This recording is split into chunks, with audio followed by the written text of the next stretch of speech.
بسم اللہ الرحمن الرحیم الحمد للہ رب العالمین والصلاة والسلام علی اشرف الانبیاء والمرسلین نبینا محمد وعلی آلہ وصحبہ اجمعین۔ ناظرین السلام علیکم ورحمۃ اللہ وبرکاتہ۔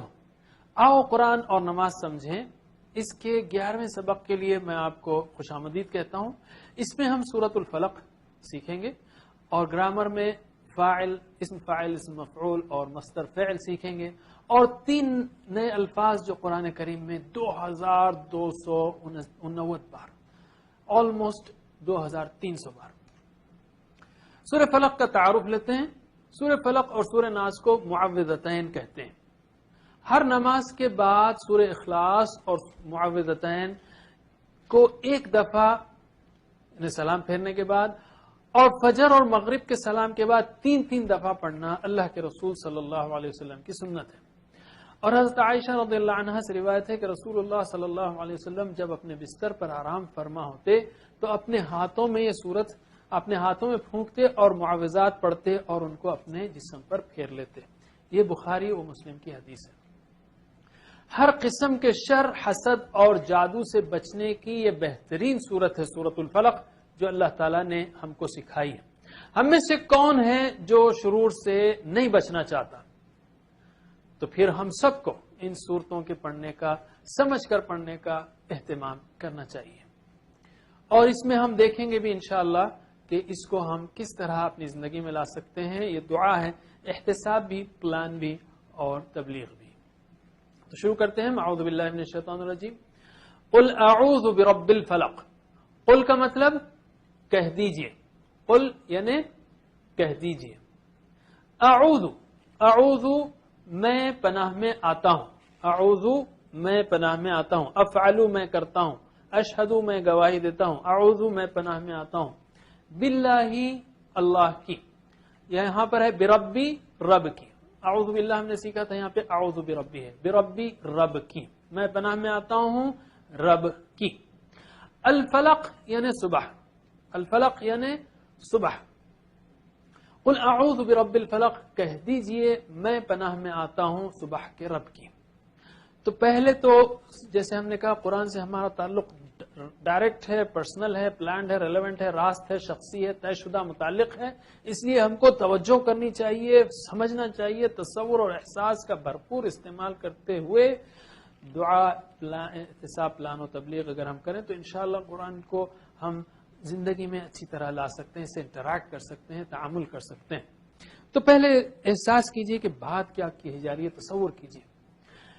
یاد رہے کہ انسان فتنوں میں، حملوں میں، دن رات کی آفات میں، شر پسند انسانوں میں، حاسدوں میں، وائرسوں میں گھرا ہوا ہے۔ اللہ تعالی کی عظمت کو محسوس کرتے ہوئے، اس کی ربوبیت کو، جس نے آج تک حفاظت دی ہے، پل پل کھلا رہا ہے، ذرے ذرے کی حفاظت کر رہا ہے، اس سے درخواست کرے کہ وہ آج بھی ہماری حفاظت کرے۔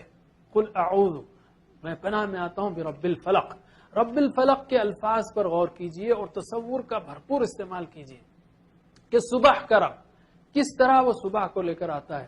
سورج کو دیکھیے، روشنی کے ڈیزائن کو دیکھیے، اس کی دوری دیکھیے زمین سے، زمین کی خاص حساب سے گردش دیکھیے، آپ زمین کے اطراف جو مضر شعاعیں اس کو چھان کر اچھی شعاعوں کا آنے دینے کا جو اللہ تعالیٰ نے انتظام کیا، سارے انتظام کو جب کیا گیا ہے تب آتی ہے صبح، رب الفلق۔ تو اب اس احساس کے ساتھ یہ دعا کیجئے کہ میں اللہ کی پناہ میں آتا ہوں۔ ترجمہ کیجئے، پریکٹس۔ قل اعوذ بربی الفلق، قل اعوذ برب الفلق۔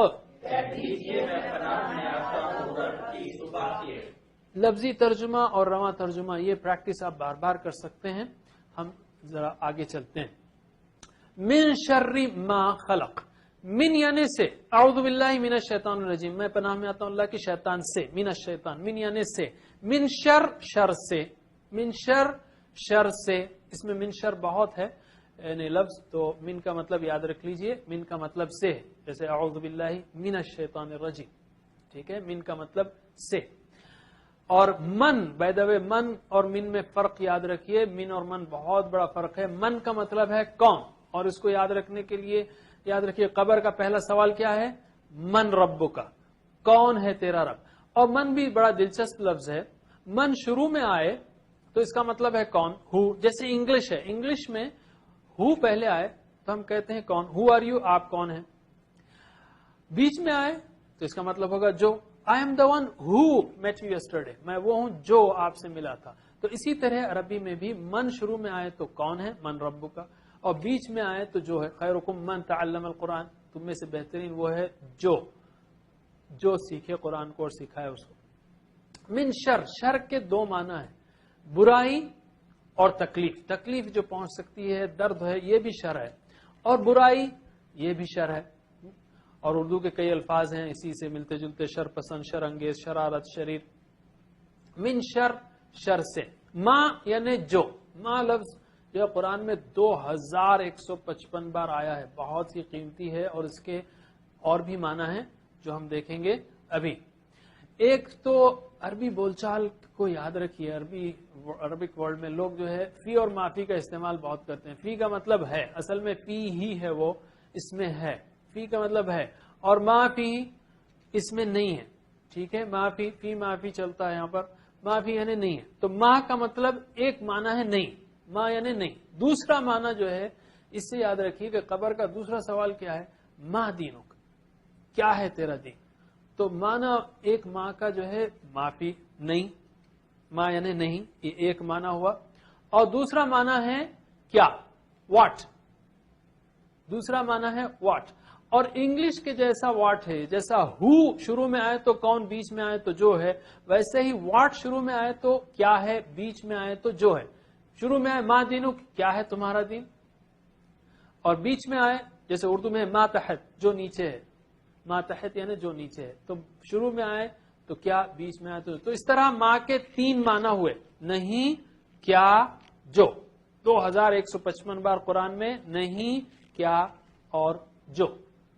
خلق, اس نے پیدا کیا. ما خلق, جو اس نے پیدا کیا.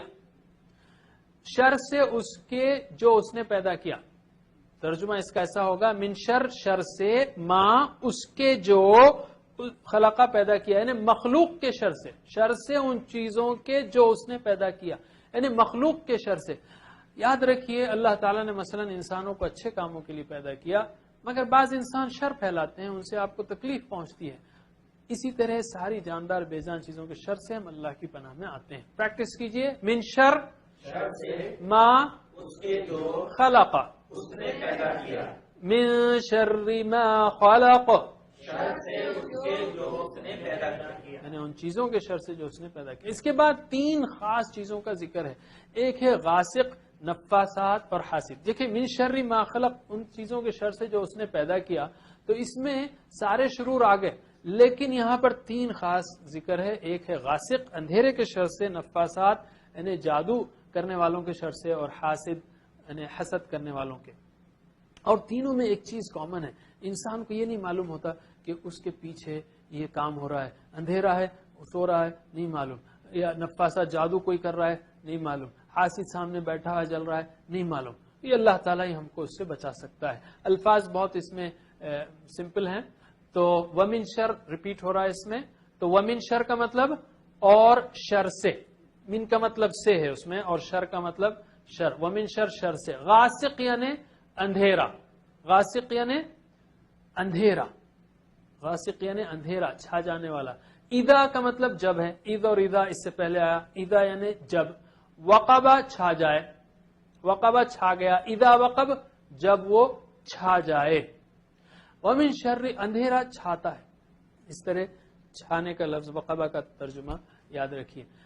روزانہ ہر 12 گھنٹے کے بعد رات آتی ہے. رات میں کمانے کا وقت ختم ہو جاتا ہے, انسان نسبتاً فارغ ہوتا ہے, تو خالی دماغ شیطان کا کارخانہ ہے. اور رات کے وقت سارے شرور, ٹی وی خراب, پروگرام, سینما, کلب, بدکاریاں ہو جاتی ہیں, دشمن کے حملے, کچھ بھی ہو سکتا ہے. اس لیے اللہ کے شر یعنی اللہ کے پناہ میں آنا ہے ہم کو شر سے, رات کے.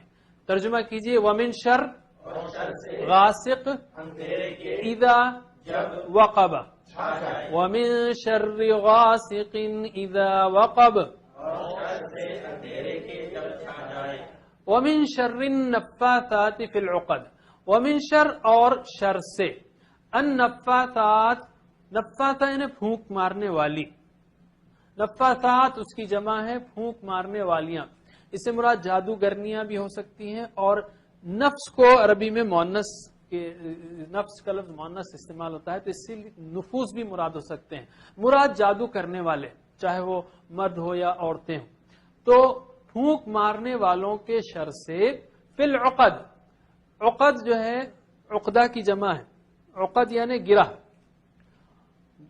عقد یعنی گرہوں، عقدہ یعنی گرہ، گیٹھی، گانٹھ، اوکے، فی العقد گروہ میں یہ جادوگر جو ہے پھونک مارتے ہیں، فی العقد گینٹ مار کر، یا تو ایسے جادوگر کے شر سے ہم اللہ کی پناہ میں آتے ہیں۔ یہ ہمارے خاندانوں میں بڑا مسئلہ ہے کہ یہاں مت کھاؤ وہاں مت پیو کچھ بھی ہو جائے گا، یہ صورت اس کا بہترین علاج ہے۔ اور ایک حدیث یاد رکھیے، ابو ہریرہ رضی اللہ عنہ سے روایت ہے کہ رسول اللہ صلی اللہ علیہ وسلم نے فرمایا، شیطان تم میں سے ہر ایک کی گدی پر یعنی سر کے آخری حصے پر جب وہ سوتا ہے 3 گرہیں لگا دیتا ہے، اور ہر گرہ پر منتر پڑتا ہے کہ تیرے لیے رات بہت لمبی ہے بس خوب سو۔ اگر وہ بیدار ہو کر اللہ کا ذکر کرتا ہے یعنی فجر کے وقت، ایک گرہ اگر وہ بیدار ہو کر اللہ کا ذکر کرتا ہے تو ایک گرہ کھل جاتی ہے، اور فجر سے پہلے، پھر اگر وہ وضو بھی کر لے تو ایک گرہ اور کھل جاتی ہے، پھر اگر اس نے نماز بھی پڑھی تو تمام گرہیں کھل جاتی ہیں، اور وہ صبح اس حال میں کرتا ہے کہ وہ حشاش بشاش اور پاکیزہ نفس ہوتا ہے، ورنہ اس کی صبح اس حال میں ہوتی ہے کہ وہ خبیث النفس ہوتا ہے۔ تو یاد رکھیے یہ عمل روز ہو رہا ہے۔ ترجمہ کیجئے، وَمِن شر النفاثات فی العقد، گروہوں میں، وَمِن شَرِّ النَّفَّاثَاتِ فِي الْعُقَدِ، وَمِن شَرِّ حَاسِدٍ إِذَا حَسَدَ، وَمِن شر اور شر سے، حاسد حسد کرنے والے کے۔ حسد کیا ہے؟ کوئی شخص یہ چاہے کہ جو فضل دوسرے کو ملا ہے وہ اس سے چھن جائے اور مجھے مل جائے، یا کم از کم اس سے چھن جائے، اور رشک یہ ہے کہ مجھے بھی مل جائے، دوسرے کو ملا ہے ٹھیک ہے، رشک جائز ہے، حسد حرام ہے۔ اذا حسد، جب وہ حسد کرے۔ ومن شر حاسد اذا حسد، حسد جو ہے کرنا اللہ تعالیٰ کی تقسیم پر اعتراض کرنا ہے کہ اے اللہ تو نے اس کو کیوں دیا، کیونکہ دینے والا تو اللہ ہے، اور یہ بہت غلط بات ہے۔ ہم کو دعا کرنا چاہیے کہ ہمیں بھی اللہ تعالیٰ نصیب کرے۔ تو ترجمہ کیجئے، ومن شر حاسد اذا حسد، ومن شر حاسد اذا حسد، کرے۔ انشاءاللہ اب ہم حاضر نے ایک چھوٹا سا بریک لیتے ہیں، پھر حاضر ہوں گے۔ السلام علیکم ورحمۃ اللہ وبرکاتہ۔